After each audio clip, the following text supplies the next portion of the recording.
Howdy y'all, I'm Katz, and today we are talking about hook size. Now, I know this might seem like a pretty basic topic, but I also know that a lot of people don't think about their hook size outside of what the yarn or the pattern recommends. So I think this will be a good kind of thing to watch so that you'll know exactly what's being affected when we change our hook size and how we can manipulate those changes in order to better suit our work and our project. We'll go over a couple of sample swatches, just both 2D and, well, I guess everything's 3D because we're in the real world, but some flat and some round ones. And then I'll show you some real world examples. And then I ran an experiment based off of a comment that I received on another video. So I'll show you the results of that and we can kind of talk through that. But yeah, let's get started. Let's start off with these swatches. So these flat swatches are all made with the same yarn. It's a chunky weight, 6mm. They have the same stitch count, so that's 20 stitches by 18 rows. The only difference is going to be the hook size. So we've got a 5mm, a 4mm, and a 3mm. Now, unsurprisingly, the smaller the hook size, the smaller the final swatch. And why is that? Well, let's kind of think through this. When we are making something flat in crochet or just doing crochet in general, we're using a series of complicated knots to form a fabric. And so when we're using a smaller hook size, we're making smaller knots, making a more compact fabric, which is why it's getting smaller. The reason that that matters is fabric has this quality called drape.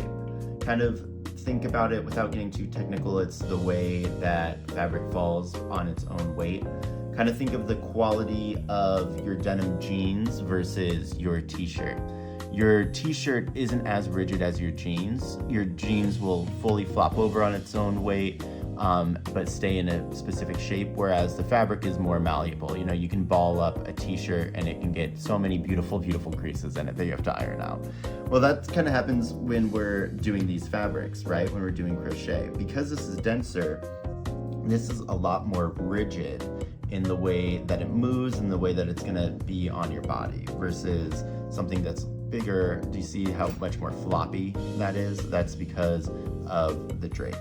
Now, that's the thing we want to keep in mind when we're changing hook size and working flat, because a lot of times when we're working flat, we're making some sort of garment, whether it be like a hat, a scarf, or a sweater, cardigan, name it. But the rigidity is going to be affected by that hook size. So remember, tighter means denser, means less drape, more rigid. Bigger means looser, more drape, less rigid. That's great for flat pieces, but this hook size is also going to affect our 3D pieces for amigurumi. And let's take a peek at that.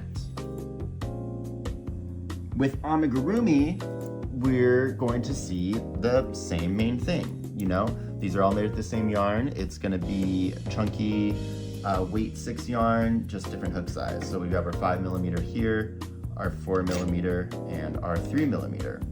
And again, smaller hook, smaller size, but this time it's a little bit more apparent just how big of a size difference these have. And that's because of some math thing where, like, as something grows in size, its volume grows exponentially, it gets cubed.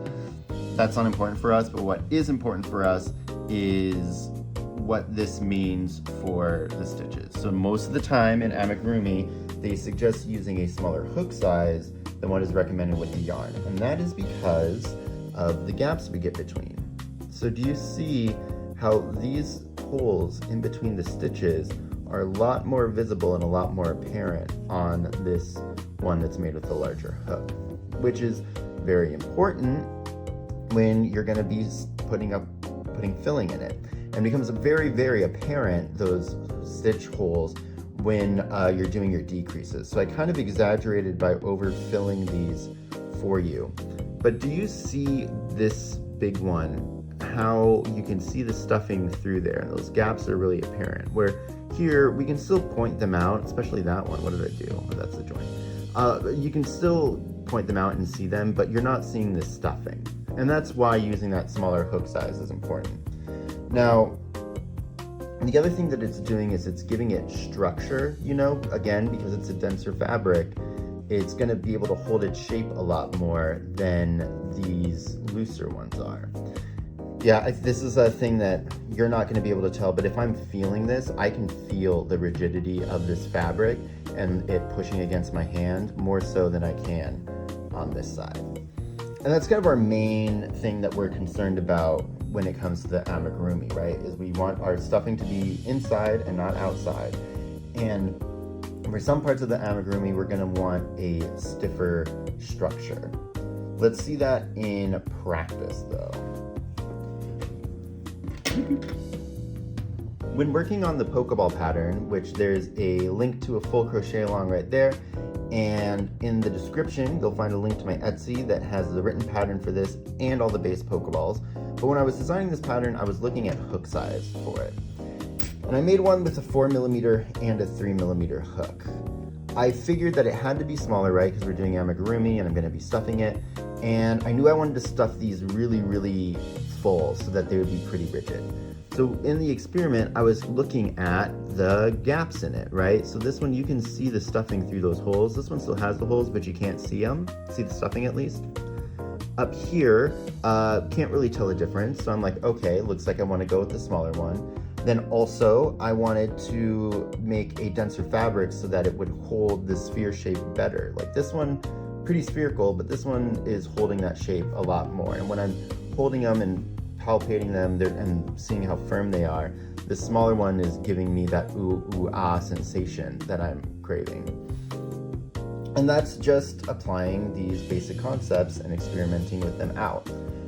In your own work, let's say you're not designing patterns, but you're following somebody else's patterns, you can still apply these techniques and these things about hook size, right? So let's say you're working on some sort of stuffed animal that has ears, or maybe you're working on some flowers that will have like a granny square with like a flower ridge on it, right? You can use a smaller hook size for those ears to make them more rigid so they stand up straight, or maybe for those flower petals so that they are a little bit more turned up. So recently on a video, I got a question that I'll put up here from In-Game Animations, who asked if I had seen somebody change hook sizes throughout the piece to kind of control textures and make kind of strange textures. And I hadn't heard about that. I know that people will control change their hook size. Like in the beginning, they'll use a larger hook for the chain row so that they're easier to work into, but not for like texture control. So I was like, well, we're talking about hook sizes in this video. Let's do a little experiment about it. So, Editor Cats, if you could zoom in on these for me, thank you so much. Here we've got that strawberry pattern that was like viral a little while ago, which I'm not the biggest fan of, but it's only because of the gaps that it leaves. And to be fair, I think that that's because of the type of yarn that I'm using. A lot of the times in that strawberry pattern, when they look very full and nice, they're using a Chanel yarn, which is really, really, really fluffy, which I think that fluff kind of just helps fill these gaps. But I was thinking of what In-Game Animation said and was wondering if using a smaller yarn, or smaller hook, sorry, would close up those gaps. So for this top one, I did everything in a 4mm hook, and we can see that those gaps are there. They're apparent, not my favorite thing. I think this comes off more as like a fun texture than it does a berry of some sort, not just because of the color. But down here, we did the berries in the 4mm and then the green in a 3mm. I guess it's gonna just bloop. And the green, sorry, in a 3mm.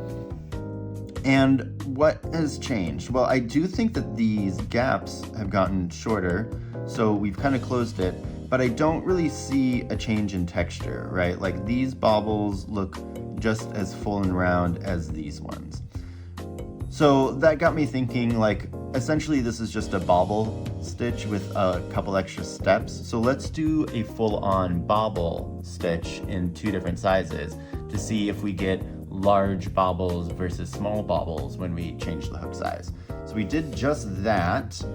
So in this one, I did all the yellow in a 5mm hook and then all the green in a, what size was it? A 3mm hook.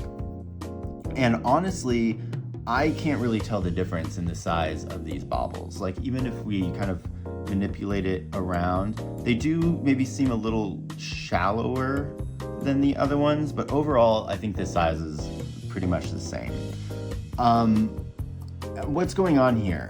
We would think that these would be smaller. Well, the only thing that I can think of is it's like a compaction issue, right? Like, there's only so much compaction that we can do with the yarn, meaning that we can't shrink it up into nothingness. It's gonna have some mass and have some bulk. So I think that's what's happening here, is we've reached the maximum compacting into one small space that this yarn can do, which is what's creating the bobble. So did the hook size change the texture here? I don't think so. Does that mean it's the same for every stitch? I also don't think so. Further testing needed, but as of right now, I am fairly safe in saying, confident in saying, that we're not going to be affecting the texture of our work if we change up the hook size, but we will be affecting its size as we change up the hook size. Like, for example, if we look at these strawberries just one more time, this one where we did do the smaller hook, if we line these up, is like ever so slightly shorter than this other one where it's all the same hook. And I think too that it kind of pulled them up and made them more in line. So again, not a texture change, but an overall shape and size change, which is kind of interesting. But that is the video for today. I hope you guys learned a lot. Please like, comment, share, subscribe. Let me know what else you want to see. You know, that question from In-Game Animations really did kind of help me learn something new by doing a fun little experiment. Look at this mess. But yeah, remember that crocheting is fun. I don't remember what my outro is, but yeah, I'll see you later. Bye. That ooh, ooh, ah sensation that I'm craving. And that's